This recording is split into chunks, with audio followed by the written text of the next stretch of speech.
परमेश्वर पिता का धन्यवाद करते हैं आज के नए दिन के लिए, उसकी महाकरुणा और दया के लिए, जिसके कारण से हम मिट नहीं गए परंतु आज के दिन को हम देख पाए हैं। ये परमेश्वर का प्रेम है, उसकी कृपा है, धीरज है, सहनशीलता रूपी धन के कारण से ही हम आज के दिन को देख पाते हैं। और इसलिए जीवित परमेश्वर की महिमा करते हैं, उसकी स्तुति करते हैं, उसका धन्यवाद करते हैं जिसने अब तक हमें संभाला है, हमारी रक्षा की है। और विशेषकर धन्यवाद करते हैं कि लगातार हमें अवसर दे रहे हैं कि परमेश्वर के पवित्र वचन को हम और अपने प्रिय लोगों को बांट सकें। ये मीडिया के माध्यम से ये अवसर मिला हुआ है जिससे कि और लोग भी परमेश्वर के वचन को सुने और आशीषित हों, आनंदित हों और प्रभु यीशु के आगमन के लिए तैयार हों पूरी रीति से। ये उद्देश्य है परमेश्वर के वचन को पर विश्वास करने का, उसको पढ़ने का, मनन करने का और लगातार परमेश्वर के वचन को सुनने और समझने का। बस एक ही उद्देश्य है कि हम उस जीवित परमेश्वर को जाने और यही हम जाने और उसके संग रहें। जब तक जीवित हैं शरीर में तो परमेश्वर के संग संग चलें, परमेश्वर के लिए जिए, मसीह के लिए जिए। और उसके बाद जब भी प्रभु यीशु का आगमन होता है या हमको इस संसार और शरीर को छोड़ना पड़े तो हम उस जीवित परमेश्वर के संग रहें हमेशा हमेशा के लिए। ये उद्देश्य है परमेश्वर के पवित्र वचन को लगातार पढ़ने, बोलने, सुनने। इसका उद्देश्य बस एक ही है कि हम उसके योग्य बन जाए ताकि वो सर्वशक्तिमान परमेश्वर के संग सदा सर्वदा के लिए रह सकें। इसलिए धन्यवाद करते हैं उसके आज के दिन के लिए जिसे उसने हमारे जीवन में जोड़ा और ये अवसर दिया है कि फिर से हम आज के दिन में उसके वचन के प्रकाश में बैठें और आज भी उसकी सिद्ध इच्छा मनसा को समझें और अपने जीवनों को देखें, जांचें कि हम कहाँ तक पहुंचे हैं, जहां तक वो ले जाना चाह रहा है हमको। प्रभु यीशु के स्वरूप, उसकी समानता के में वहां तक हमको पहुंचाना चाह रहे हैं। तो उसी में हम कहाँ तक आगे आए हैं, इन बातों को समझने में परमेश्वर हमारी सहायता अगुवाई करेंगे। और इसलिए आज के दिन में मेरे प्रिय भाइयों और बहनों, जितने लोग मेरे साथ ऑनलाइन जुड़े हुए हैं, जुड़ रहे हैं, आप सबों का मैं धन्यवाद करता हूं और प्रार्थना करते हैं कि आज के दिन में परमेश्वर हम में से हर एक से अपने पवित्र वचन के द्वारा बातें करें और भी प्रभु का आनंद हमारे हृदयों के अंदर हो। इसलिए आप सबों को जय मसीह। और आइए प्रार्थना करेंगे, प्रभु के चरणों में बैठेंगे। सर्वशक्तिमान प्रेमी परमेश्वर पिता, हम आपका धन्यवाद करते हैं। आप धन्यवाद, स्तुति, महिमा, आदर के योग्य परमेश्वर हैं। आपकी ऐसी महिमा करें जो आपके योग्य है। और इसलिए प्रभु जी आपने हमें चुना, हमें बुलाया है ताकि हम और भी आपको जाने और आपके चरणों में आए, आपको महिमा दें अपने जीवन के द्वारा। और इसलिए धन्यवाद करते हैं प्रभु जी आज के समय के लिए भी, आपके पवित्र वचन के लिए धन्यवाद करते हैं। पवित्र आत्मा परमेश्वर के लिए धन्यवाद करते हैं जो हमारा सहायक हैं, हमारे शिक्षक हैं। और उन्हीं की सहायता से ही आज तक हम आपके पवित्र वचन में बने हुए हैं प्रभु, विश्वास में बने हुए हैं।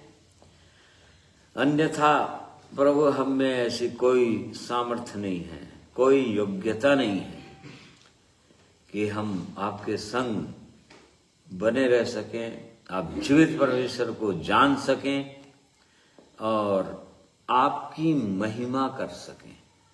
इसलिए अपने आप को, जीवनों को आपके चरणों में लाते हैं। महान परमेश्वर, हम आपकी ओर देखते हैं, आपकी सहायता, आपकी अगुवाई चाहते हैं।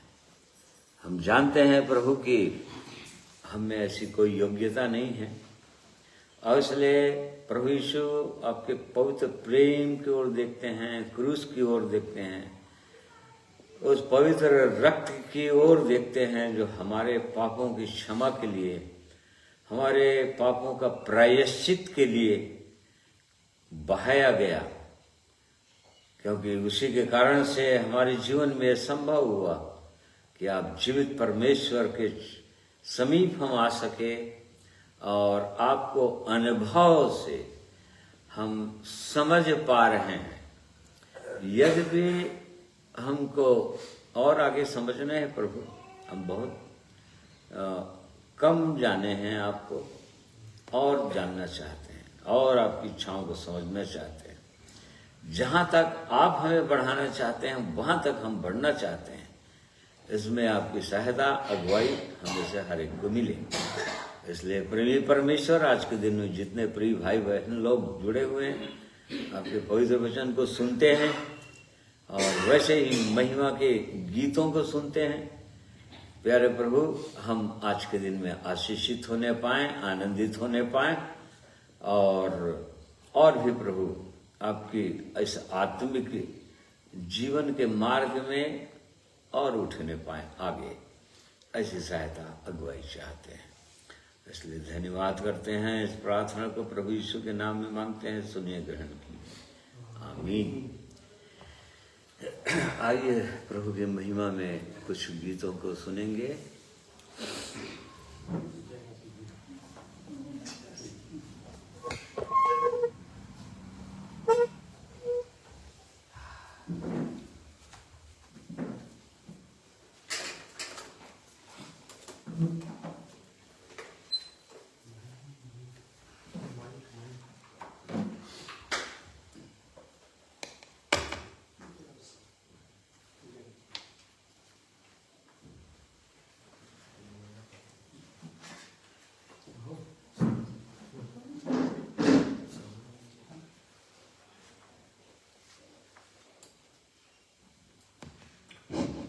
परमेश्वर पिता का प्रभु यीशु मसीह में होकर मैं धन्यवाद करती हूँ।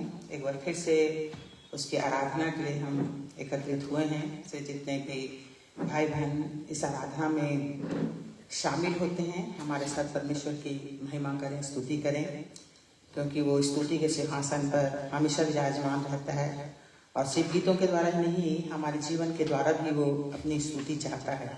सो इसलिए आइए हम उस परम प्रधान परमेश्वर पिता की महिमा के लिए कुछ गीतों को गाएंगे। आओ हम यहोवा के लिए ऊंचे स्वर से हैं। आओ हम यहोवा के लिए ऊंचे स्वर से गाएं, अपनी मुक्ति की चट्टान का जय जयकार करे। आओ हम यहोवा के लिए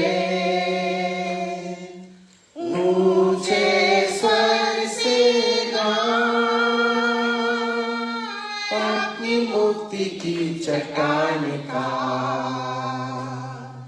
जय जयकार करे। धन्यवाद करते हुए उसके सन्मुख आए, भजन गाते हुए उसका जय जयकार करे। धन्यवाद करते हुए उसके सन्मुख आए, भजन गाते हुए उसका जय जयकार करे। आओ हम यहोवा के लिए ऊंचे स्वर से गाएं, अपनी मुक्ति की चट्टान का जय जयकार करे, क्योंकि यहोवा महान ईश्वर है, सारे देवताओं के ऊपर महान राजा है, क्योंकि यहोवा महान ईश्वर है, सारे देवताओं के ऊपर महान राजा है। आओ हम यहोवा के लिए ऊंचे स्वर से गाएं, अपनी मुक्ति की चट्टान का जय जयकार करे,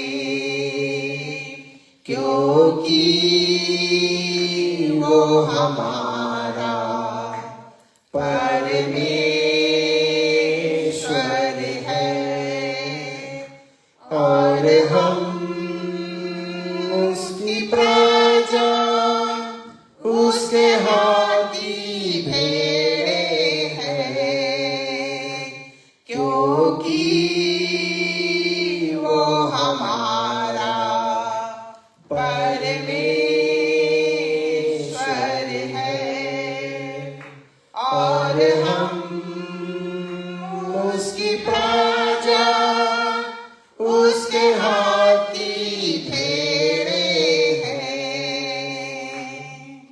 आओ हम यहोवा के लिए ऊंचे स्वर से गाएं, अपनी मुक्ति की चट्टान का जय जयकार करें, जय जयकार करें। स्तुति के भाग में और आगे हम बढ़ेंगे और एक और गीत के द्वारा अपने परमेश्वर की महिमा करेंगे।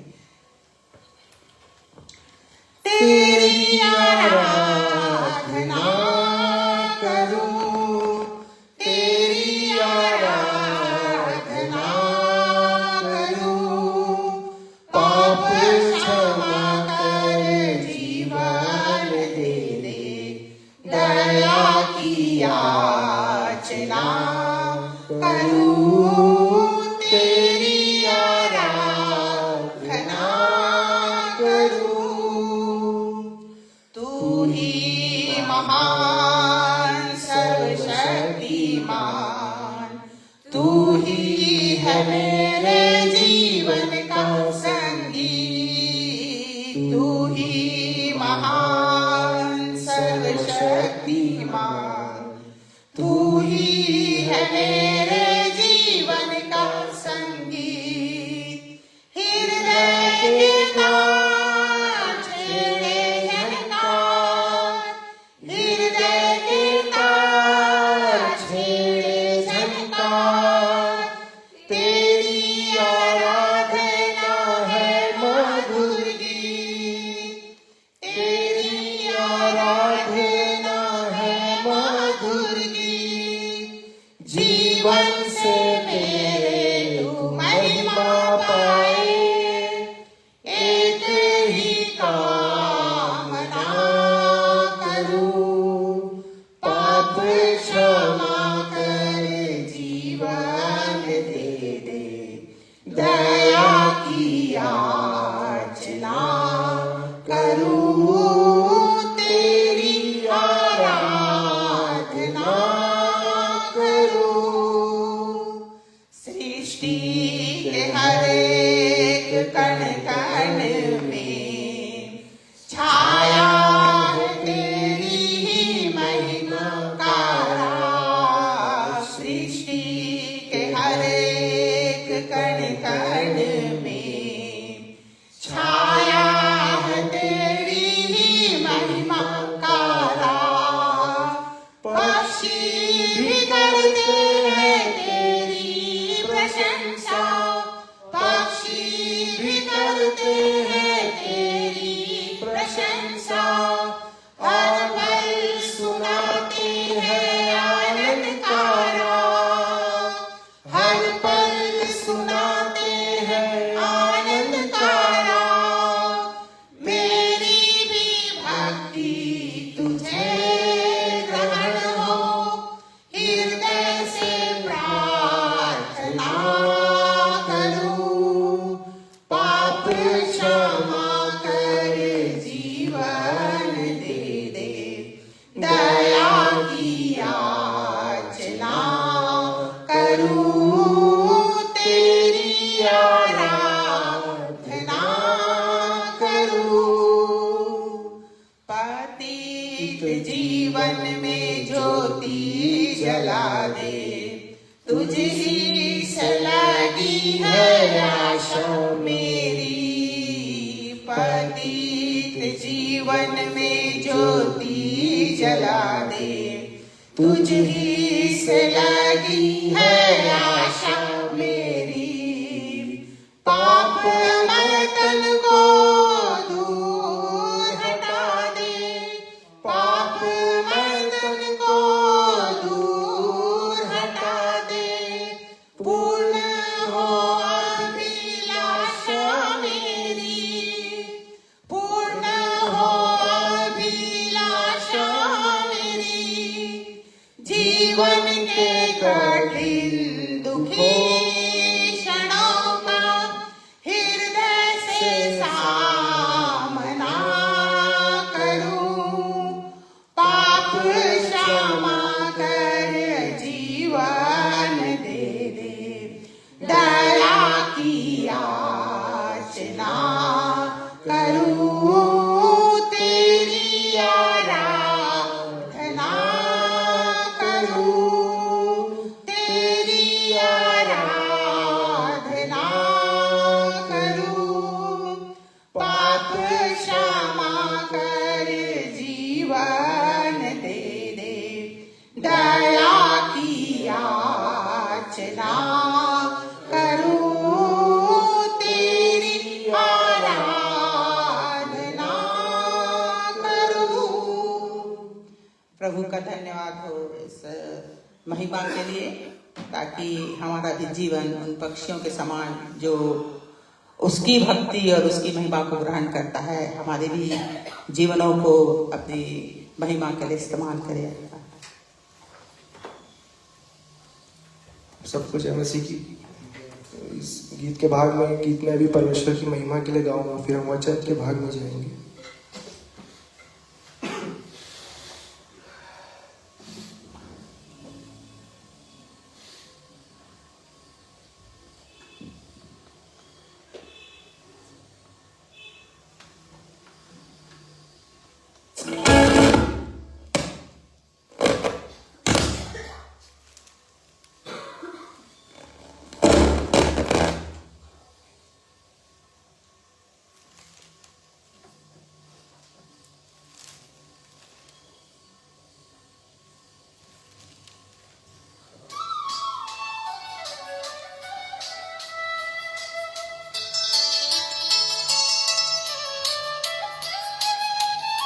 हेलो,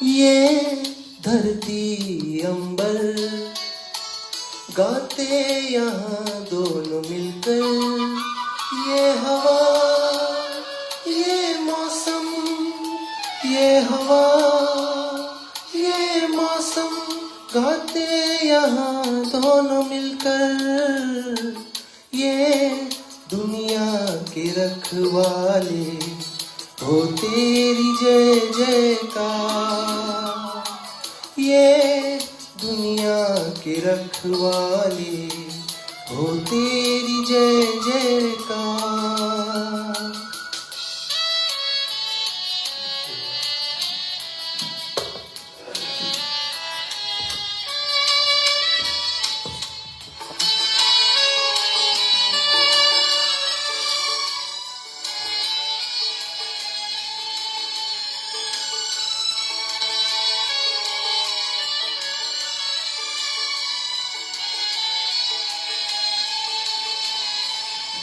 झूम उठाए सारी जमी से तेरी ही सुंदरता देख के, ये बहारे देते हैं तेरे गीतों का ये सरगम।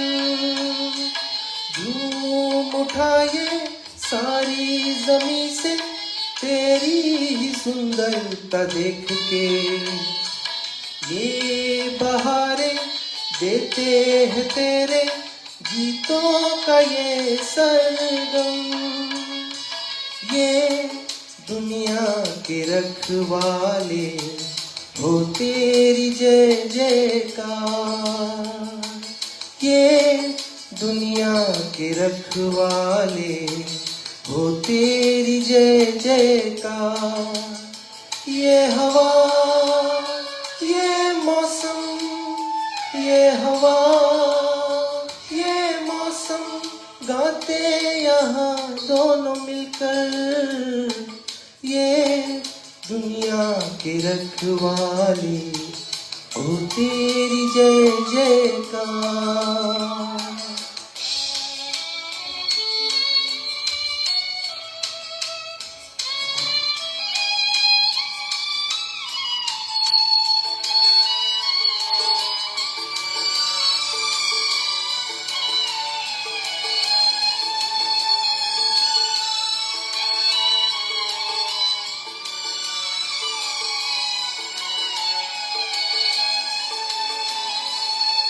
तुझको बनाया सबसे सुंदर, तू जो संगीत सुर उसका, उसके बगैर तुम जीना चाहोगे, तड़पोगे सारी उम्र तुम। तुझको बनाया सबसे सुंदर, तू जो संगीत सुर उसका, उसके बगैर तुम जीना चाहोगे, तड़पोगे सारी उम्र तुम।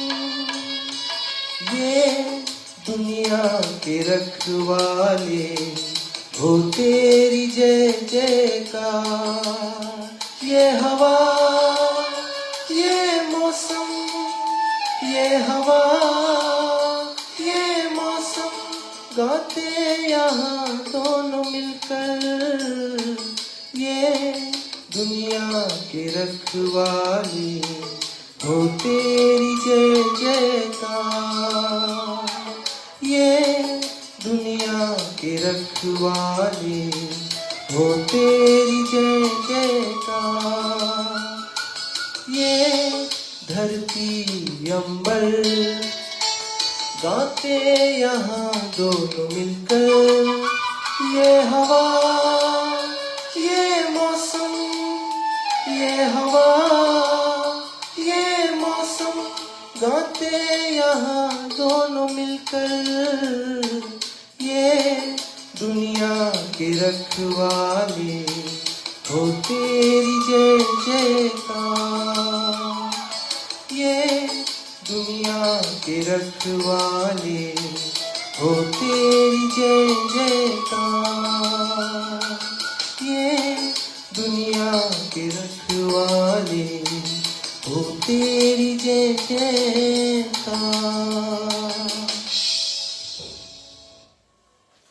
परमेश्वर पिता इस गीत का हम सबको आशीष दे।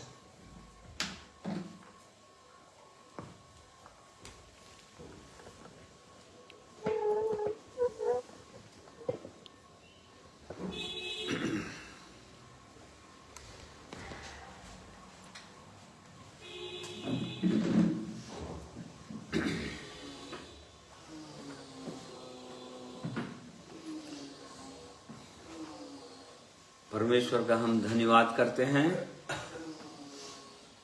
उसकी सिद्ध इच्छा मनसा के लिए। वो ऊंचे सिंहासन पर विराजने वाला परमेश्वर, सारी सृष्टि उसकी महिमा करती है। जितने भी सूर्य, चंद्रमा, तारे, पहाड़, नदी, नाले, जितनों को भी परमेश्वर ने बनाया, सब उसकी महिमा करते हैं। सारी सृष्टि उसकी महिमा करती है। हम भजन में हम पढ़ते हैं और इसी कारण से उसने मनुष्य को बनाया आखिरी में कि मनुष्य भी मेरी महिमा करे, और इसीलिए मनुष्य को आखिरी में बनाया।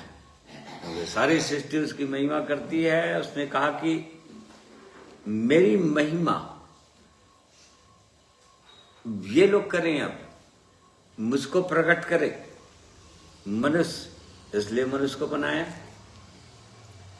अपने स्वरूप में बनाया, अपनी समानता में पूरी रीति से वो बना देना चाहते हैं, अपने समान बना देना चाहते हैं, ताकि जब भी हम स्वर्ग जाएं तो अपने प्रभु यीशु को वैसे ही देखें जैसा वो है। और वचन कहता है कि हम भी उसके समान हो जाएंगे, और यही सिद्ध इच्छा और मनसा है। इसीलिए परमेश्वर ने अद्भुत मनुष्य से प्रेम किया और मनुष्य के लिए ऐसा उपाय किया कि मनुष्य जो बहुत दूर हो गया परमेश्वर से, पापों में डूब गया, खो गया, अब वो परमेश्वर से कैसे मेल कर सकता है, कैसे मिलेगा, और कैसे अब परमेश्वर प्रकट होगा। और इसीलिए उसने उपाय किया। पहले स्वयं आया, शरीर धारण करके मनुष्य के रूप में बलिदान होने के लिए क्रूस पर, मनुष्य के सारे पापों का दंड को अपने ऊपर लेने के लिए लेकर क्रूस पर गए, और ऐसा करके उसने अपना सारा लहू बहा दिया, और ऐसा करके उसने मनुष्य के सारे पापों का दंड को अपने ऊपर ले लिया, मनुष्य के पापों का प्रायश्चित कर दिया। अब मनुष्य के लिए मार्ग खुल गया, क्योंकि मनुष्य का पाप क्षमा हो सकता है। उपाय कर दिया उसने। अब वो बार बार चाह रहा है परमेश्वर की, चूंकि सारा उपाय हो चुका है, मनुष्य के पापों का उपाय हो चुका है, मनुष्य के पाप क्षमा हो सकते हैं, धुल सकते हैं, और वो स्वयं परमेश्वर अब मनुष्य के हृदय के अंदर आ सकता है, प्रकट हो सकता है। और इसलिए उसने अपना प्रेम को प्रकट किया है, और वो चाहता है कि उसके लोग उसके पास आएं और उसको प्रकट करें, उस जीवित परमेश्वर को प्रकट करें। ये उसकी सीधी इच्छा और मनसा है। और इसलिए आइए परमेश्वर के पवित्र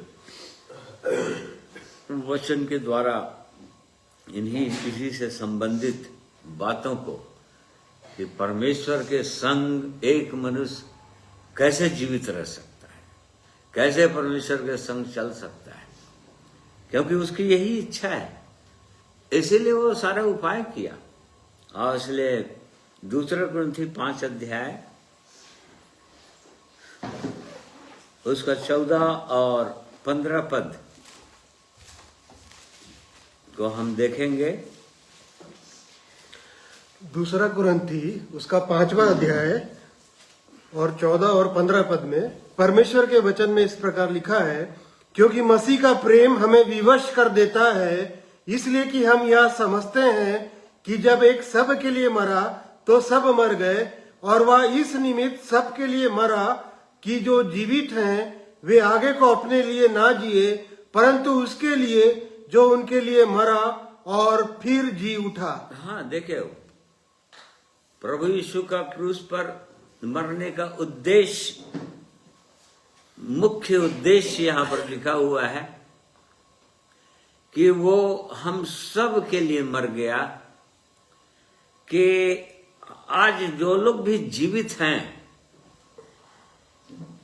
वो लोग भी खुद के लिए मर जाएं, अपने लिए मर जाएं और उसके लिए जिएं जो मरकर जी उठा, अर्थात उस जीवित परमेश्वर के लिए, मसीह के लिए, उसके लिए जिए। परमेश्वर के लिए जीना, हमको परमेश्वर के लिए मरना, ये परमेश्वर का उद्देश्य था। प्रभु यीशु का ये उद्देश्य था, क्रूस पर जाने का ये उद्देश्य था। और इसलिए हमको जांचना चाहिए कि वो तो हम इस बात को हम जान गए कि वो हमारे लिए मरा, एक मनुष्य के लिए मरा और जी उठ गया। अब वो चाहता है कि हम भी अपने के लिए मर जाएं और उसके लिए जिएं जो हमारे लिए मरा और जी उठा, अर्थात मसीह के लिए, उस जीवित परमेश्वर के लिए जिएं। तो परमेश्वर के लिए कैसे करके एक व्यक्ति जिएगा? एक वचन रोमियो 14 अध्याय उसका 7 और 8 पद।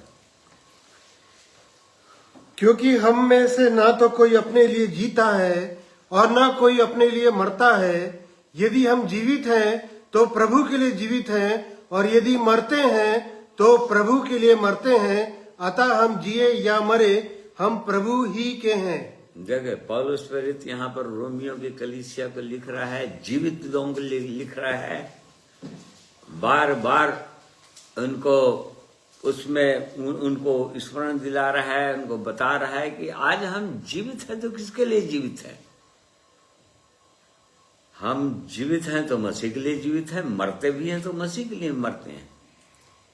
इसलिए चाहे हम जिए या मरे, बस उद्देश्य एक ही हो कि हम उसके लिए जिए, अपने मसीह के लिए जिए जो हमारे लिए बलिदान हुआ, क्रूस पर निछावर कर दिया अपने आप को, उसका मांस उखाड़ा गया, उसका लहू बहाया गया, और जो मनुष्य का दर्दनाक पीड़ा थी, मनुष्य के पापों का दंड, भयंकर दंड था, उसको अपने ऊपर ले लिया। और अब जो लोग इसको स्वीकार करते हैं, उसके प्रेम को समझते हैं, उसका प्रेम अपने व्यक्तिगत जीवन के लिए, वो परमेश्वर मुझसे इतना प्रेम करता है, उसने मुझसे इतना प्रेम किया कि मेरे लिए वो मर गया, वो मेरे लिए जी उठा, और वो चाहता है कि मैं भी अपने लिए मर जाऊं और उसके लिए जीऊं जो मेरे लिए मरकर जी उठा, अर्थात वो जीवित परमेश्वर के लिए, वो मसीह के लिए। तो ये उद्देश्य है हर एक विश्वासी भाई बहनों के लिए परमेश्वर की ओर से। परमेश्वर ये चाहते हैं, या बुलाहट है, ये परमेश्वर की ओर से ये बुलाहट है हर एक विश्वासी भाई बहनों के लिए, जो लोग उसके प्रेम को समझ रहे हैं, उस जीवित परमेश्वर के प्रेम को समझ रहे हैं, कलवरी के क्रूस के प्रेम को समझ रहे हैं, सुसमाचार को समझ रहे हैं, उनके लिए बुलाहट है कि सो मसीह का प्रेम हमें विवश कर देता है, एक विश्वासी को विवश कर देता है कि अब अपने लिए ना जिए, उसके लिए जिए जो हमारे लिए मरकर जी उठा है, उस जीवित परमेश्वर के लिए। तो यहाँ पर कुरिन्थियों की कलीसिया को लिख रहा है, उधर हमने देखा रोमियो की कलीसिया को बोल रहा है, मतलब सभी कलीसियाओं के लिए। आज वर्तमान में जहां जहां प्रभु की देह है, कलीसिया है, जीवित कलीसिया, जिन्होंने परमेश्वर के प्रेम के स्वाद को चखा है, या जिनको परमेश्वर का प्रेम ने विवश किया है, कायल किया है, मजबूर किया है उसके चरणों में आने के लिए, उनके लिए है सब ये वचन। और इसलिए वो चाहता है कि हम उस जीवित परमेश्वर के लिए जिएं। अब उस परमेश्वर के लिए हर व्यक्ति जी नहीं सकता। आज बहुत सारे लोग इस संसार में उस जीवित परमेश्वर की खोज करते हैं या चाहते हैं कि उसके लिए जिए। बहुत सारे लोग संसार में, बहुत सारे लोग चाहते हैं, नॉन क्रिश्चियन लोग भी चाहते हैं, परंतु वो सोचते हैं कि शायद जब रिटायर हो जाएगा सब कुछ, सारी जिम्मेदारियां समाप्त हो जाएंगी, पारिवारिक जिम्मेदारियां समाप्त हो जाएगी और हम रिटायर हो जाएंगे यदि काम भी करते हैं तो, तब कहीं पहाड़ों में जाएंगे, उस ईश्वर को खोजेंगे, ढूंढेंगे और उसके अनुसार चलेंगे। शायद ऐसा सोचते हैं। नहीं, परमेश्वर की इच्छा है कि हम जहां हैं,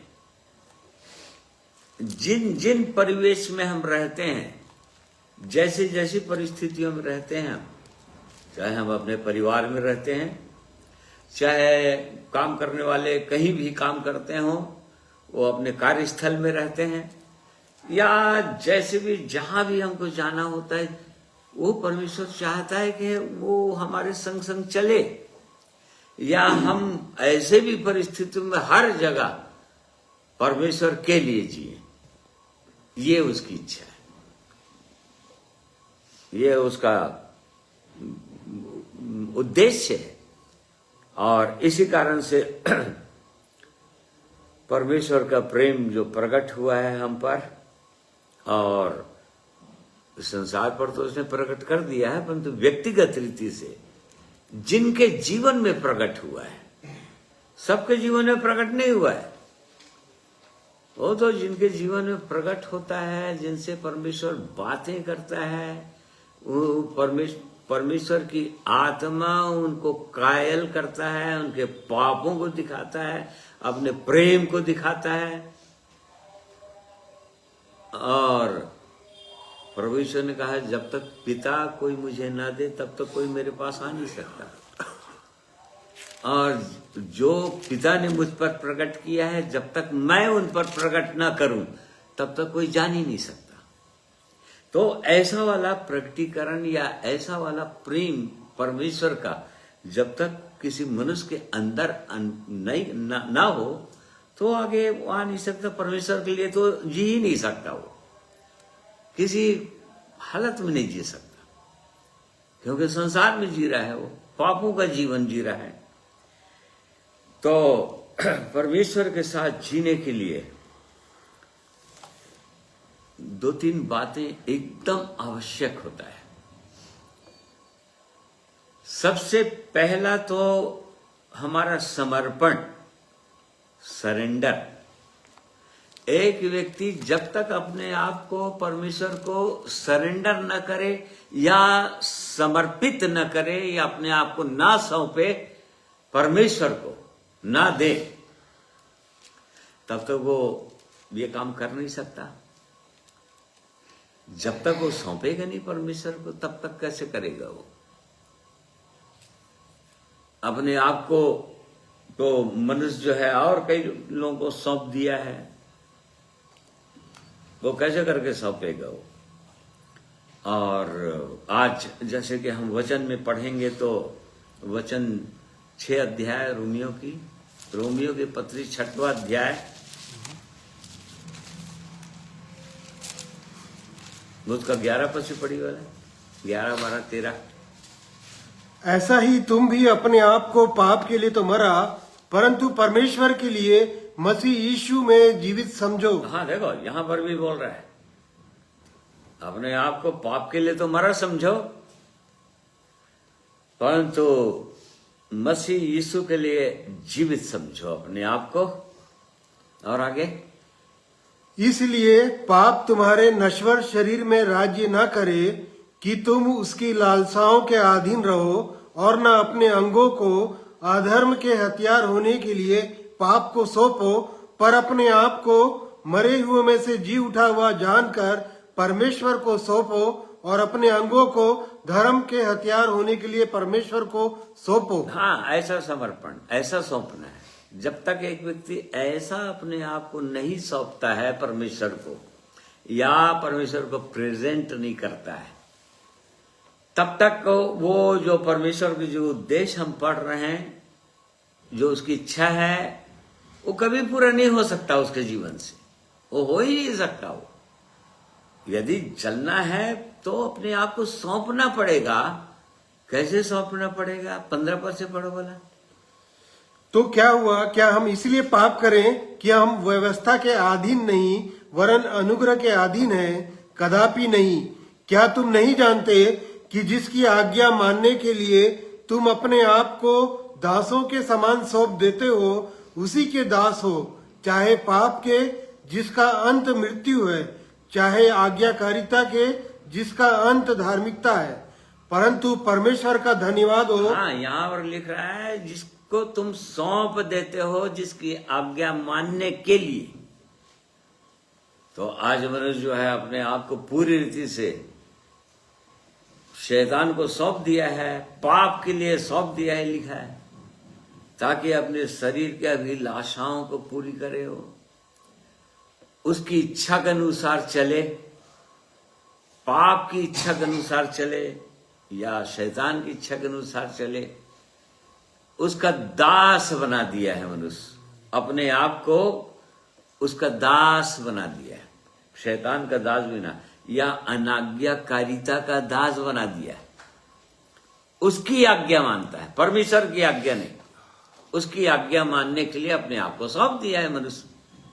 इसी कारण से उसका दास है वो शैतान का दास है।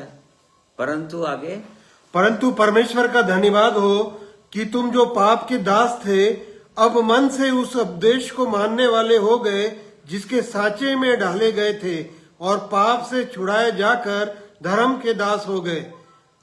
हाँ बस। तो देखो यहाँ पर रोमियो की कलीसिया को पौलुस पत्र लिखा, परंतु परमेश्वर का धन्यवाद हो, तुमने अपने आप को वो पाप करने के लिए, पाप के दास होने के लिए अपने आप को सौंप दिया था, उस दुष्ट को सौंप दिया था।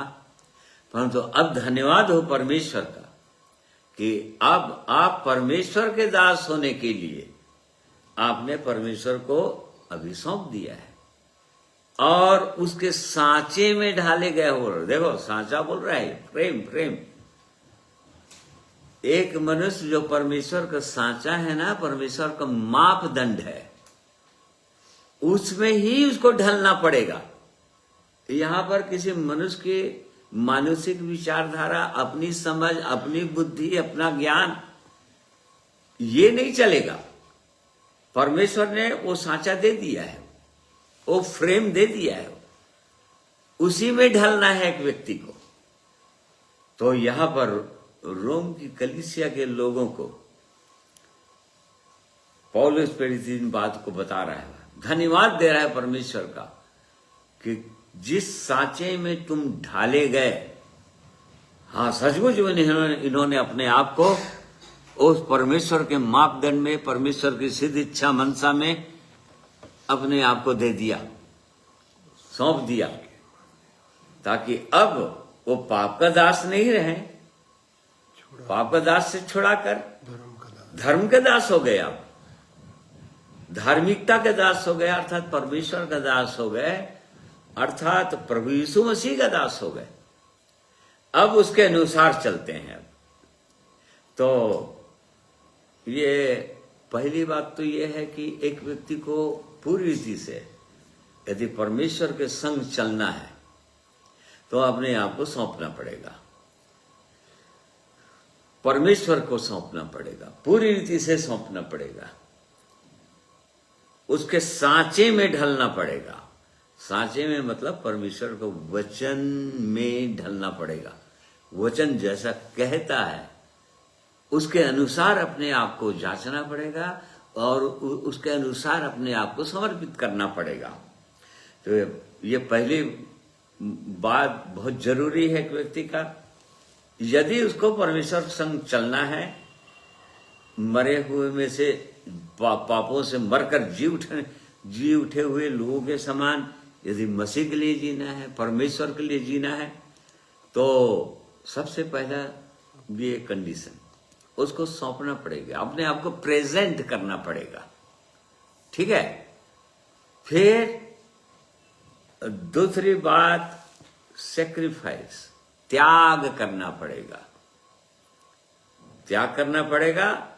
और उसके बाद तीसरी बात, सेवा। त्याग के बाद ही सेवा होता है, बिना त्याग का सेवा होता ही नहीं है। रोमियो 12 अध्याय उसका पहला पद देखिए। इसलिए हे भाइयों, मैं तुमसे परमेश्वर की दया स्मरण दिलाकर विनती करता हूँ कि अपने शरीरों को जीवित और पवित्र और परमेश्वर को भावता हुआ बलिदान करके चढ़ाओ, यही तुम्हारी आत्मिक सेवा है। हाँ देखो, इसलिए हे भाइयों ऐसा बोल रहा है, मतलब पौलुस प्रेरित बोल रहा है 12वें अध्याय में, इसलिए हे भाइयों। अब आगे मतलब वो कंक्लूड कर रहा है, इससे पहले जो भी बोल डाला है। रोमियो 1 अध्याय से लेकर 11 अध्याय तक जो भी बातें परमेश्वर ने अपने लोगों को बताया है, अब 12वें अध्याय में जो परमेश्वर की दया स्मरण करो कि कैसे वो परमेश्वर जो एक व्यक्ति पूरी रीति से खोया हुआ था, भटका हुआ था, पहले अध्याय में देखते हैं, दूसरे अध्याय में, पहले अध्याय में पूरी रीति से पाप में डूबा हुआ व्यक्ति, दूसरे अध्याय में उसका भयंकर वाला न्याय का सामना करना है उसको, वो किसी का पक्षपात करेगा नहीं परमेश्वर। फिर तीसरे अध्याय में बताया कि कोई धर्मी नहीं, सबको पाप के अधीन बता दिया कि कोई उसको पूरा नहीं कर सकता। फिर अब कैसे आगे बढ़ेगा, कैसे विश्वास करेंगे, 14 तक विश्वास के विषय में बताया, इब्राहिम के विश्वास के विषय में, फिर कैसे विश्वास के द्वारा 5वें अध्याय में कैसे परमेश्वर के संग एक व्यक्ति का मेल होगा, फिर 6वें अध्याय में कैसे परमेश्वर का ग्रेस आएगा, अनुग्रह आएगा उसके जीवन में, और तब कैसे वो परमेश्वर के साथ मेल करेगा। ये सब बताते बताते फिर परमेश्वर का आत्मा कैसे आएगा मनुष्य के जीवन में, ये सब फिर कैसे एकदम कलम के विषय में बताया, कलम का है ये 11 अध्याय में बताया, कैसे ग्राफ्टिंग है ये, मतलब नकली चीज को या जंगली चीज को असली चीज में साटना। जंगली जलपाई अन्य जातियों को बोल रहा है, जंगली जल गैर यहूदियों, अन्य जाति मतलब गैर इस्राएलियों, उनको बोल रहा है। ये जंगली जैतून होकर तुम असली में साटे गए हो। वो परमेश्वर ने अपने लोगों को, असली लोगों को तुमको साटने के लिए उनको कठोर करके रखा ताकि वो तुम पर दया करे। अन्य जाति हो, तुम किसी योग्य नहीं हो, तुमको तुम्हारे लिए सुसमाचार था ही नहीं, परंतु परमेश्वर की योजना, अनंत की योजना कि तुम भी साटे गए। ये सब बताते बताते बताते अब पौलुस प्रेरित के द्वारा पवित्र आत्मा इस बात को लिखा रहा है, इसलिए है भाइयों, परमेश्वर की दया को स्मरण करो। परमेश्वर की दया को स्मरण करके अब क्या करो बोल रहा है, अपने आप को जीवित, अपने शरीरों को जीवित, पवित्र और परमेश्वर को भावता हुआ बलिदान करके चढ़ा दो, यही आत्मिक सेवा है। ऐसा करके परमेश्वर की सेवा कर सकते हो। इसके बिना परमेश्वर की सेवा होगा ही नहीं। परमेश्वर इसके सिवाय वो ऐसी सेवाओं को स्वीकार करता ही नहीं है परमेश्वर। तो इन बातों को यहाँ पर हम परमेश्वर के वचन में देख रहे हैं कि वो वैसा चाहता है कि मनुष्य बलिदान चाहता है, त्याग चाहता है। त्याग करना पड़ेगा, अपने आप को सौंप दिए। ये पहला कंडीशन है, पहली बात तो अपने आप को सौंपो, निर्णय करो, निर्णय के साथ आओ कि अब इस संसार में पाप में जीवन नहीं बिताना है। अब परमेश्वर की इच्छा के अनुसार मरे हुए में से जी उठने के समान वो जीवन बिताना है। पहला तो ये निर्णय होना है, सौंपना है। फिर दूसरी बात, अब बलिदान, त्याग, सैक्रिफाइस, उसके बिना होगा नहीं। बिना सैक्रिफाइस के कोई परमेश्वर के साथ चल नहीं सकता। त्याग करना है तो बहुत सारी चीजों को त्याग करना पड़ेगा, या बलिदान करना पड़ेगा, या छोड़ना पड़ेगा। उसके कारण से परमेश्वर के संग चलना है तो और चीजों को अपने जीवन से अलग करना पड़ेगा। तो संगतियों को अलग करना पड़ता है, जो संसार में जिनके साथ संगति करते करते करते संसारी लोगों के साथ अब उनसे अलग होना पड़ता है। बहुत वस्तुओं से अलग होना पड़ता है, बहुत सारे सोच विचारों से अलग, एकदम अलगाव का जीवन है, त्याग का जीवन। अपने शरीरों को जीवित परमेश्वर को बलिदान करके चढ़ा दो।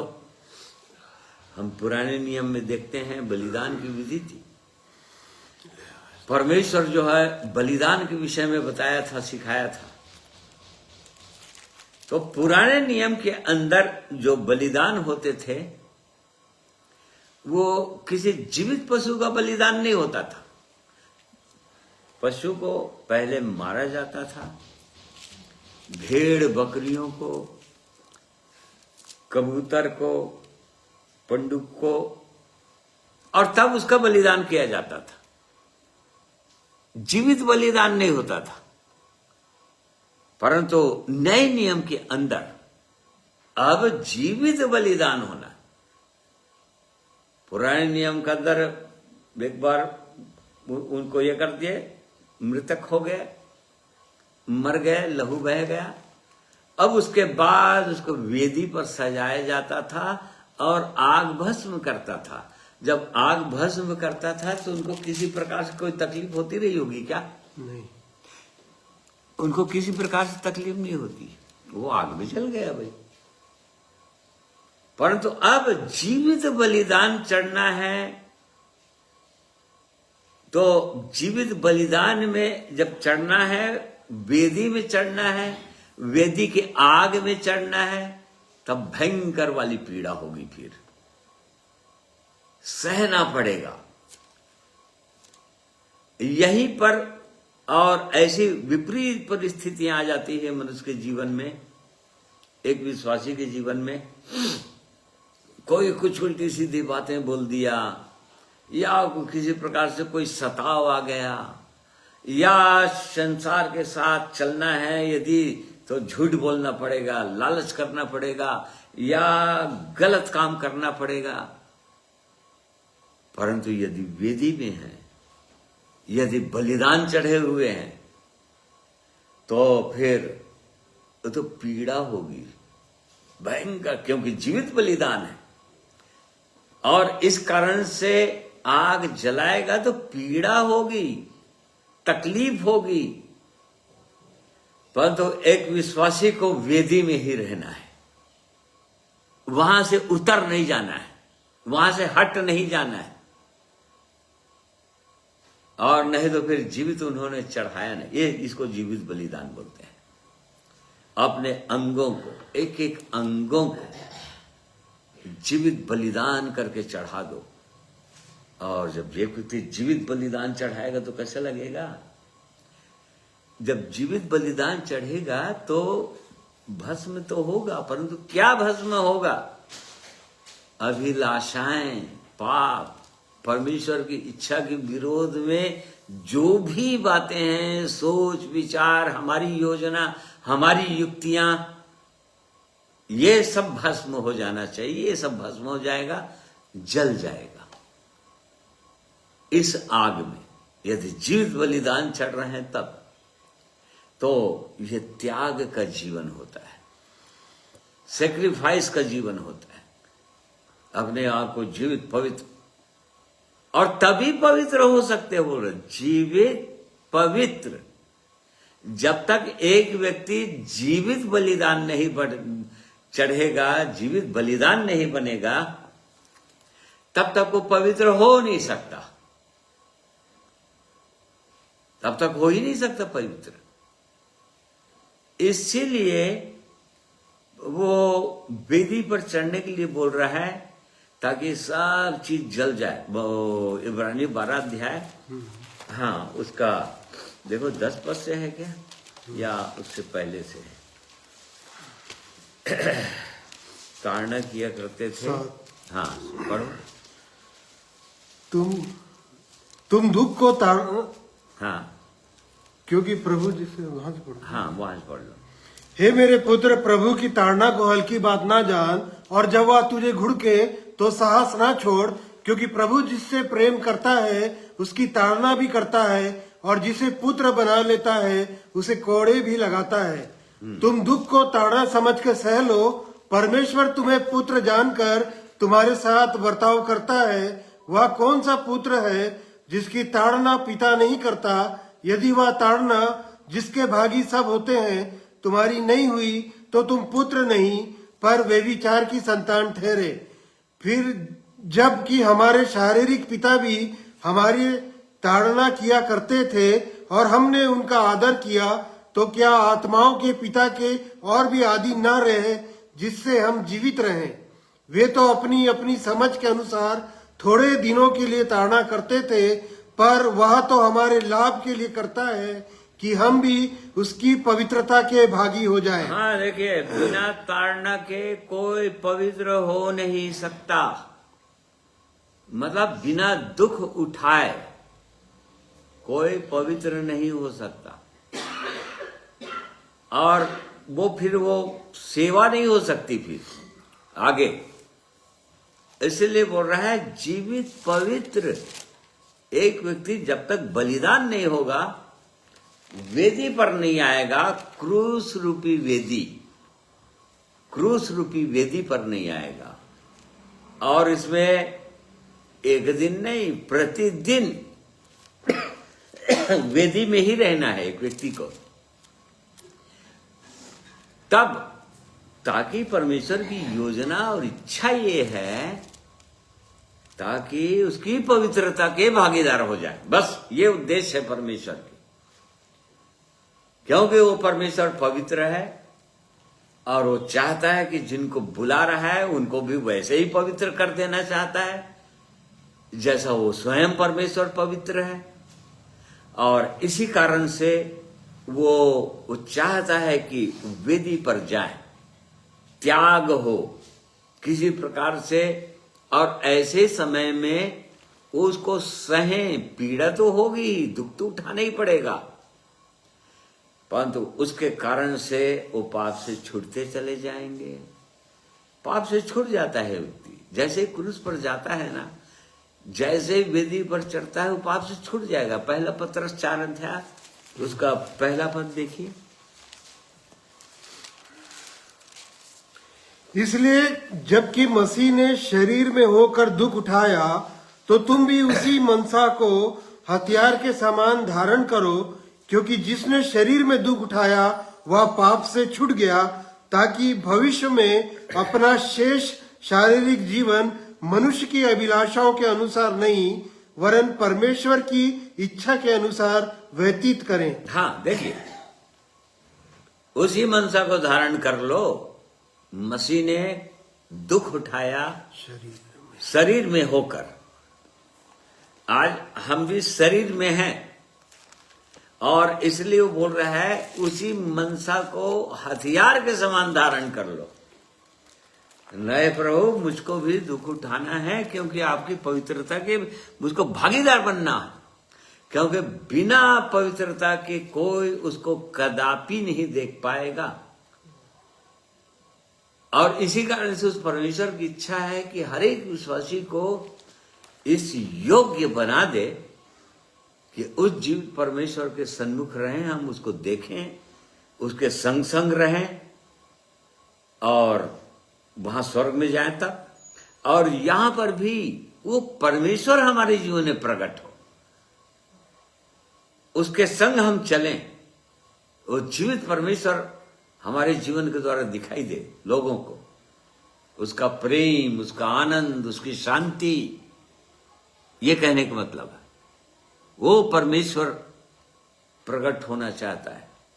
तो ये उसकी सीधी इच्छा और मनसा है। और इसलिए जो क्रूस पर दुख उठाएगा वो पाप से छूट जाएगा। यदि दुख हटाने के लिए कोई विश्वासी तैयार रहे, मतलब कोई कुछ भी बोल रहा है उसको सहने के लिए तैयार रहे, उसको सुनने के लिए तैयार रहे। और परमेश्वर का जन बोलता है कि जब मैं दुष्ट के सामने होता हूं तो क्या बन गया, मैं कान बंद किए रहा, बहरा बन गया, गूंगा बन गया। मतलब कितना भी कुछ बोला जा रहा है, बोल रहे हैं, मान लो कुछ फर्क नहीं पड़ रहा, क्योंकि सह ले रहे हैं। और ऐसे ही करते करते करते लिखा है कि पक्के हो जाएंगे। इब्रानी 5 अध्याय में लिखा है। तो सहते सहते एकदम पक्के हो जाएंगे और वो पवित्रता के भागीदार हो जाएंगे। तो देखो ये जीवित बलिदान बोलता है। और इसीलिए मलाकी की पुस्तक में जब हम पढ़ेंगे तो तुम कैसे बलिदान चढ़ाते हो, परमेश्वर बोल रहा था, याजकों को बोल रहा था, तुम कैसे कैसे अंधे पशुओं को बलिदान चढ़ा देते हो, लंगड़ों, बहरों और तुम्हारे वो बीमार, अशुद्ध, नहीं, वो परमेश्वर ग्रहण नहीं करेगा। यदि ऐसा हम सोच रहे हैं कि हम परमेश्वर के साथ चल रहे हैं या परमेश्वर को हम भा रहे हैं, हमारा जीवन भा रहा है, किसी हालत में नहीं भाएगा उसको, वो भाएगा नहीं। क्या परमेश्वर प्रसन्न होएगा, बोलता है मलाकी नबी के द्वारा परमेश्वर बोल रहा है, नहीं प्रसन्न नहीं होएगा, वो किसी भांति प्रसन्न नहीं हुआ। 8वां पद है क्या, पढ़िए। जब तुम अंधे पशु को बलि करने के लिए समीप ले आते हो तो क्या यह बुरा नहीं? जब तुम लंगड़े या रोगी पशु को ले आते हो तो क्या बुरा नहीं? अपने हाकिम के पास ऐसी भेंट ले जाओ, क्या वह तुमसे प्रसन्न होगा या तुम पर अनुग्रह करेगा? सेनाओं के यहोवा का यही वचन है। मां देखो साफ सब बोल दिया। इसलिए बोल रहा है जीवित, पहले तो जीवित करो इसको, मतलब पाप अपराधों में मनुष्य मरा हुआ है, पहले तो जी उठने का, मसीह यीशु के संग जी उठने का, पापों से जी उठने का, इस अनुभव को प्राप्त करना है एक व्यक्ति को पहले, और तब उसको बलिदान चढ़ा सकता है। मरा व्यक्ति वो बलिदान नहीं चढ़ा सकता, पापों में मरा हुआ व्यक्ति बलिदान नहीं चढ़ा सकता, उसके बलिदान को परमेश्वर कभी स्वीकार नहीं करेगा, उसकी सेवा को कभी स्वीकार नहीं करेगा। तो इस प्रकार से ये परमेश्वर की सीधे इच्छा है हमारे लिए, हर मनुष्य के लिए, हर विश्वासी भाइयों और बहनों के लिए, कि वो परमेश्वर के संग, हमारा उद्देश्य है कि हम उसके साथ जिएं, उसी के लिए हम चले, उसी के लिए जिएं, अपने जीवित परमेश्वर के लिए जिएं, मतलब उसको प्रकट करें, ये उद्देश्य है। और उसके लिए हमने देखा कि ये यहाँ पर रोमियो 12 में लिखे 3 बातें तो एकदम कंपलसरी है बोला। पहली बात तो समर्पण जरूरी है अपने आप को पूरी रीति से कंप्लीटली सरेंडर करना है परमेश्वर को, या उसको दे देना है। और कोई भी चीज किसी को देता है तो वहां पर त्याग होगा, वहां पर पीड़ा होगी, बहुत सारी चीजों का त्याग करना पड़ेगा, क्योंकि बिना त्याग के, उसी को सेक्रीफाइस बोल रहा है, बिना त्याग के वो परमेश्वर प्रसन्न नहीं करेगा, उसको ग्रहण नहीं करेगा। तो और तब तीसरी बात हुए सेवा दिया, तब यह आत्मिक सेवा कहलाएगा या वास्तविक सेवा कहलाएगा। रीजनेबल सर्विस या उसकी तार्किक सेवा, मतलब वास्तविक में हम उसकी सेवा कर रहे हैं, तब उसकी सेवा कहलाएगा, तब ये आत्मिक सेवा है।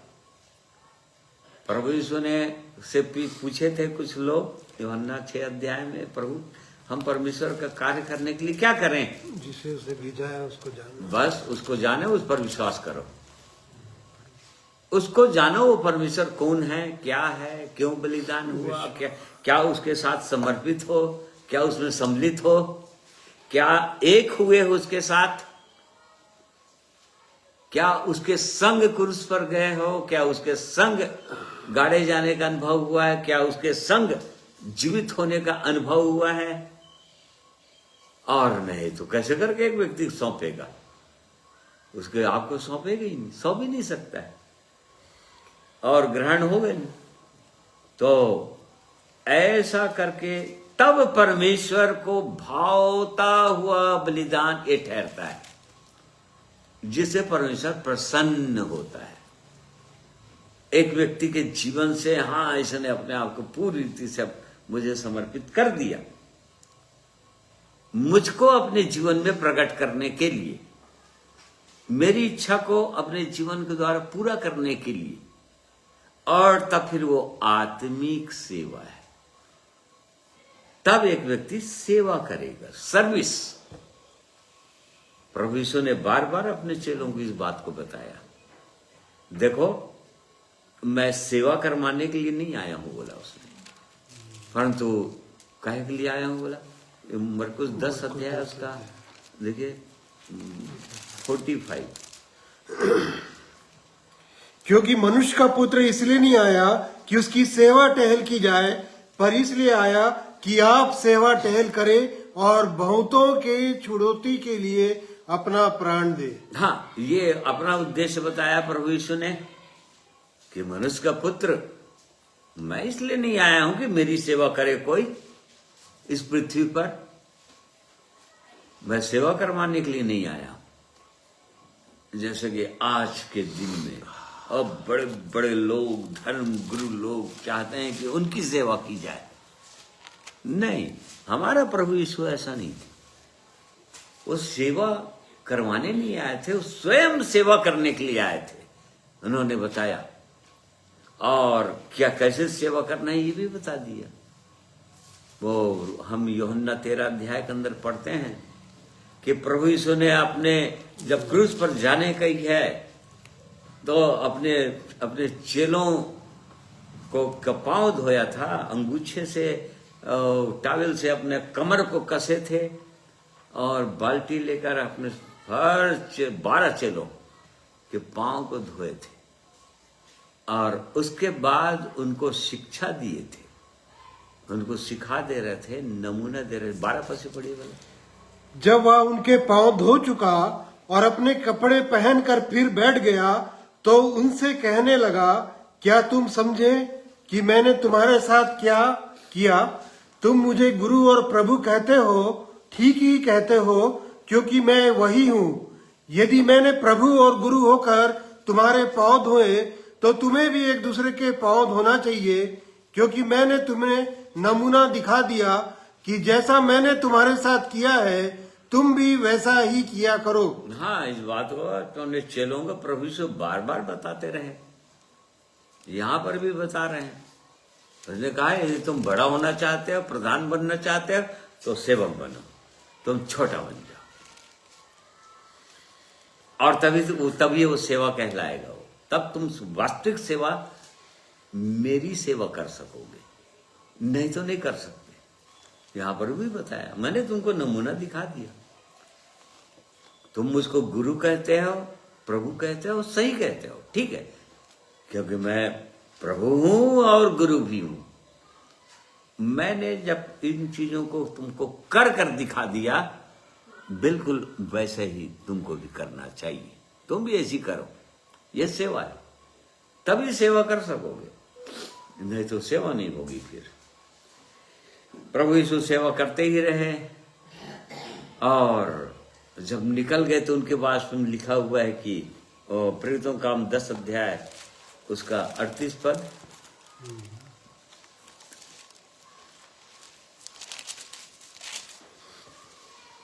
परमेश्वर ने किस रीति से यीशु नासरी को पवित्र आत्मा और सामर्थ से अभिषेक किया, वह भलाई करता और सब को जो शैतान के सताए हुए थे अच्छा करता फिरा, क्योंकि परमेश्वर उसके साथ था। यही सेवा है। प्रभु यीशु यही करते रहे, वो लोगों की भलाई करते रहे, दुष्ट आत्मा से सताए हुए लोगों को अच्छा करते फिरे, और क्योंकि परमेश्वर उसके संग था। आज यही सेवा करने की आवश्यकता है। लोग दुष्ट आत्माओं से सताए हुए हैं, लोग शैतान के सताए हुए हैं, शैतान लोगों को परेशान करके रखा हुआ है, निराश करके, दुखी करके, चिंताओं में, कई प्रकार की चिंताओं में डुबा कर रखा हुआ है। कोई आनंद नहीं है, पूरी तरह से निराश है मनुष्य, जीने की कोई इच्छा नहीं है मनुष्य के जीवन के अंदर, ऐसा करके रखा हुआ है, ऐसा सता रहा है शैतान मनुष्य को। आपस का प्रेम मेल उठा दिया है पूरी रीति से, कोई प्रेम नहीं है मनुष्य के अंदर, कोई एक दूसरे को समझने के लिए तैयार नहीं है, कोई अपने आप को छोटा बनाने के लिए तैयार नहीं है, हर व्यक्ति अपने आप को बड़ा ही समझता है, अर्थात मनुष्य के अंदर अहंकार है, घमंड है। प्रभु यीशु पवित्र आत्मा से अभिषेक होकर, क्योंकि परमेश्वर उसके संग था, परमेश्वर उसके संग था, ये लिखा हुआ, इसी कारण से वो भलाई करता फिरा, और जितने लोग शैतान के सताए हुए थे उनको अच्छा करता फिरा, क्योंकि परमेश्वर उसके संग था। देखिए, बिना परमेश्वर के तो कोई अच्छा कर नहीं सकता। परमेश्वर यदि संग ना रहे, परमेश्वर यदि सहायता ना करे, परमेश्वर यदि अगुवाई न करे, परमेश्वर अपनी आत्मा के द्वारा यदि सामर्थ्य न दे, कोई सेवा कर ही नहीं सकता। आत्मिक सेवा, आत्मिक सेवा कोई नहीं कर सकता। संसारी सेवा तो वो सब बहुत दूसरे धर्म के लोग सब लोग कर रहे हैं, अपने अपने ढंग से, अपने अपने तरीकों से कर ही रहे हैं वो लोग, परंतु यहां पर हम परमेश्वर की बात कर रहे हैं, आत्मिक जीवन की बात कर रहे हैं। और जब आत्मिक जीवन की बात कर रहे हैं तो परमेश्वर ने कहा, इसलिए हे भाइयों, परमेश्वर की दया को स्मरण करो कि कहां थे, कहां भटके हुए थे, कैसे खोए हुए थे, कितने निराश और दुखी और परेशान थे जीवन से, कोई आनंद शांति थी ही नहीं, मर जाने की इच्छा होती थी, परंतु परमेश्वर ने तुम पर दया किया है, और इसलिए उसकी दया को स्मरण करो और अपने आप को जीवित, पवित्र और परमेश्वर को भावता हुआ, अर्थात जिन चीजों से परमेश्वर प्रसन्न हो जाए, हमारे कामों से, हमारी समर्पण से, हमारे जीवन से, और तब ये सेवा ठहरेगा, परमेश्वर की इच्छा में ये सेवा ठहरेगा, आत्मिक सेवा ठहरेगा, अन्यथा नहीं ठहर सकता। तो ये परमेश्वर की इच्छा है प्रिय भाइयों और बहनों, और इसलिए हमको हर समय परमेश्वर की दया को स्मरण तो करना ही चाहिए, भूलना नहीं चाहिए। राजा दाऊद परमेश्वर का धन्यवाद कर रहा था, अपने आप को वो अपने आप से बोल रहा था, हे मेरे मन, कभी उस परमेश्वर को भूलना नहीं, इस संसार में खो नहीं जाना। हे मेरे प्राण, अपने आप को बोल रहा था, उसके उपकारों को नहीं भूलना। जीवित परमेश्वर कैसे तुझ मुझ पर अनुग्रह किया, उपकार किया है, भलाई किया है, उसको कभी भूलना नहीं। हाँ, उसी ने तो, पढ़ लो भाई, उसी ने तो। हे मेरे मन, यहोवा को धन्य कहे और उसके किसी उपकार को ना भूलना। वही तो तेरे सब अधर्म को क्षमा करता और तेरे सब रोगों को चंगा करता है। वही तो तेरे प्राण को नष्ट होने से बचा लेता है और तेरे सिर पर करुणा और दया का मुकुट बांधता है। वही तो तेरी लालसा को उत्तम पदार्थों से तृप्त करता है, जिससे तेरी जवानी उकाब के समान नहीं हो जाती है। हाँ, बस देख लो, वही उसी ने सब कुछ कर दिया है हमारे जीवन में। और इसलिए रोमियो 12 के अंदर पौलुस प्रेरित इसी बात को लिख रहा था। इसलिए हे भाइयों, परमेश्वर की दया को भूलना नहीं, उसको स्मरण रखना हर समय। देखना कि कहाँ पापों के दलदल में, किस पापों के दलदल में फंसे हुए थे, धसे हुए थे, वहां से खींच कर निकाला है तुमको और चट्टान पर खड़ा किया है। और इसलिए एक काम करना, अपने आप को जीवित, पवित्र और परमेश्वर को भावता हुआ बलिदान करके चढ़ा देना। उसने सारे पाप अपराधों को क्षमा किया है, पाप दंड को अर्थात नरक दंड को सब समाप्त किया है, और अब उस परमेश्वर का धन्यवाद कर सक रहे हैं, उसकी महिमा कर सक रहे हैं। इस बात को कभी भूलना नहीं, और इसलिए अपने जीवन को उसके हाथों में सौंप देना। इसलिए परमेश्वर का हम धन्यवाद करते हैं, उसके जीवित वचनों के लिए, उसकी सिद्ध इच्छा मनसा के लिए, उसके दया के लिए, उसके अनुग्रह के लिए, उसकी भलाइयों के लिए जो हमारे जीवन किया है। परमेश्वर हमारी सहायता करें, बिल्कुल ऐसा ही समर्पण करने में और इसी रीति से उस जीवित परमेश्वर की सेवा करने में। इसको सेवा बोलते हैं। बहुत सारे लोग बोलते हैं, जो लोग घूम घूम कर प्रचार कर रहे हैं वही लोग सेवा कर रहे हैं। नहीं, आत्मिक सेवा ये है, वो तो उसकी आज्ञाकारिता है। वो किसी किसी को आज्ञा देता है कि जाओ, उधर बताओ, उधर बताओ, उसकी आज्ञा का पालन करते हैं, परंतु सेवा ये है। और सेवा के लिए सबको बुलाया है उसने, हर विश्वासी भाई बहन को, छोटे बड़े सबको ये सेवा करने की आवश्यकता है, और इससे परमेश्वर प्रसन्न हो जाएगा। और इसलिए आइए एक गीत और सुनेंगे प्रभु की महिमा में, और उसके बाद आज की संगति को समाप्त करेंगे।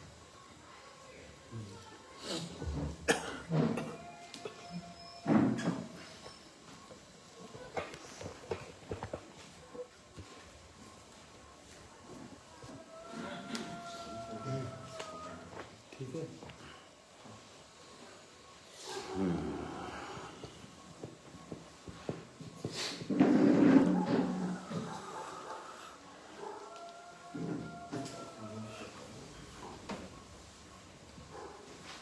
अब सबको जय मसीह की। परमेश्वर पिता सहायता करे मेरी, और इस वचन के सुनने के बाद मैंने अपने जीवन को जांचा और सचमुच में परमेश्वर ने मेरी सहायता की है। आप सब इस गीत को जो मैं गाऊंगा आप भी गा सकते हैं, पुराना गीत है और थोड़ा सा म्यूजिक सिस्टम गड़बड़ है, इसलिए क्षमा करिएगा।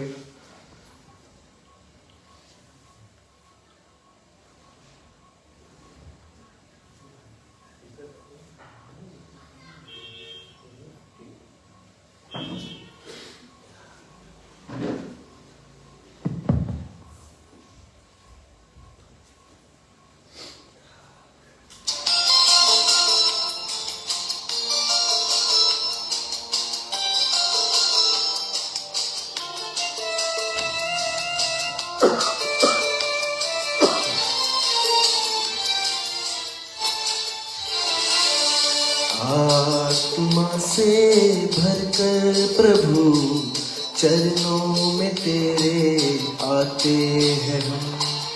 आत्मा से भरकर प्रभु चरणों में तेरे आते हैं हम।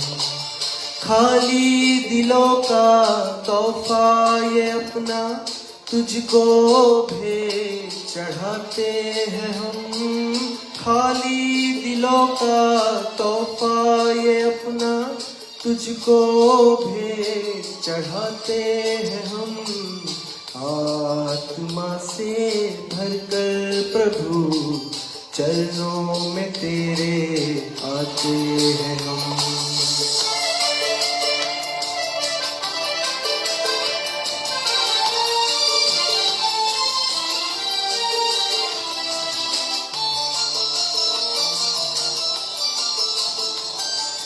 जीवन हमारा पापों में पड़कर बर्बाद होता ही जा रहा।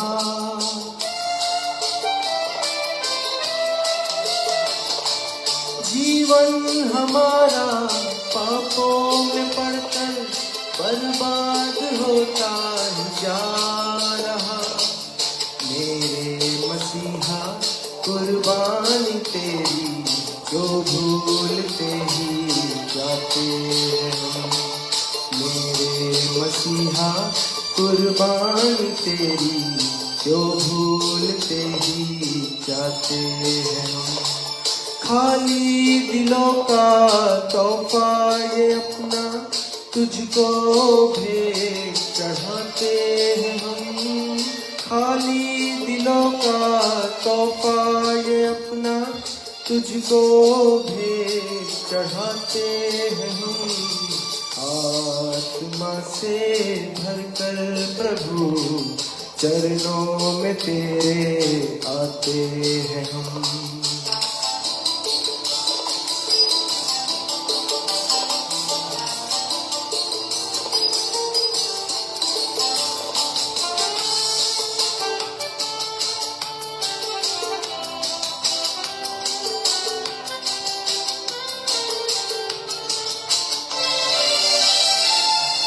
आँखों में तुझको जब हम सजाते पापों का पर्दा ये हट जाता है।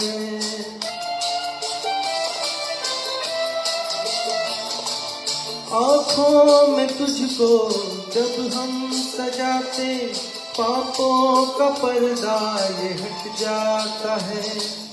दिल में मसीहा जब तू है आता तेरी ही खुशबू फैलाते हैं हम। दिल में मसीहा जब तू है आता तेरी ही खुशबू फैलाते हैं हम। खाली दिलों का तोहफा ये अपना तुझको भेंट चढ़ाते हैं हम। खाली दिलों का तोहफा ये अपना तुझको भेंट चढ़ाते हैं हम। आत्मा से भरकर प्रभु चरणों में तेरे आते हैं हम। आत्मा से भरकर प्रभु चरणों में तेरे आते हैं हम।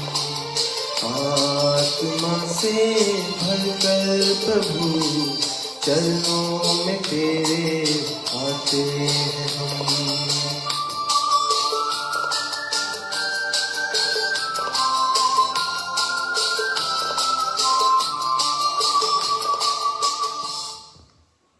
परमेश्वर पिता इस गीत के द्वारा हम सबको आशीष दे। आप सबको जय मसीह।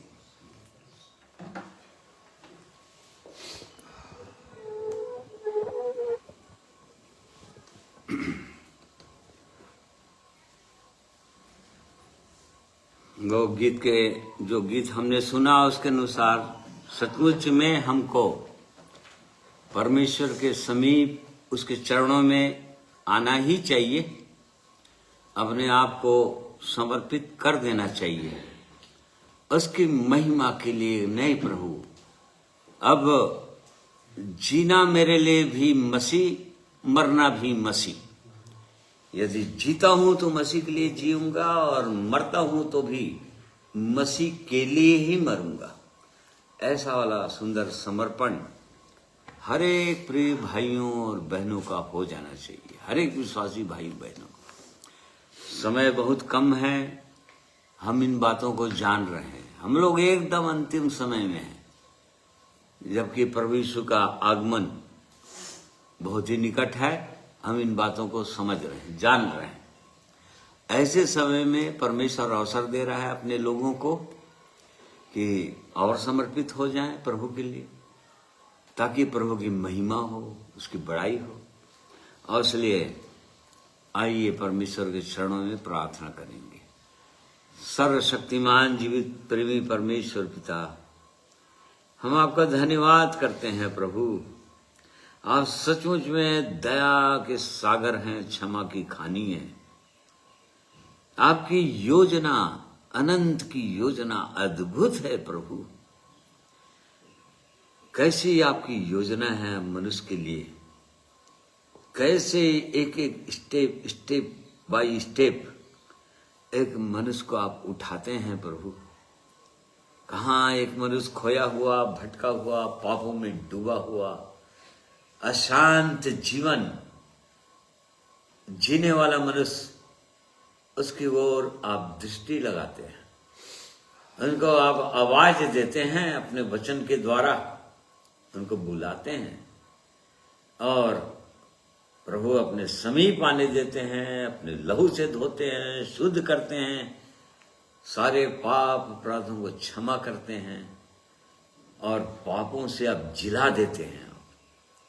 और उसके बाद आप चाहते हैं कि अब आपकी महिमा इनके जीवन के द्वारा हो, अर्थात आप इनके जीवन के द्वारा प्रकट हों।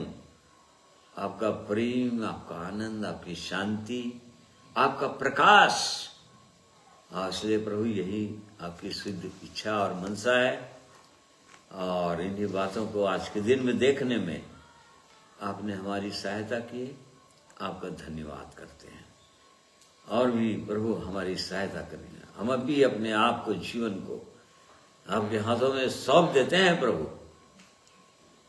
और हमारा भी उद्देश्य यही है कि जब तक हम इस शरीर में हम जीते हैं तो केवल आपकी महिमा के लिए जिए, और जिस दिन भी हमको मरना होगा तो आपकी महिमा के ही लिए हम मरे।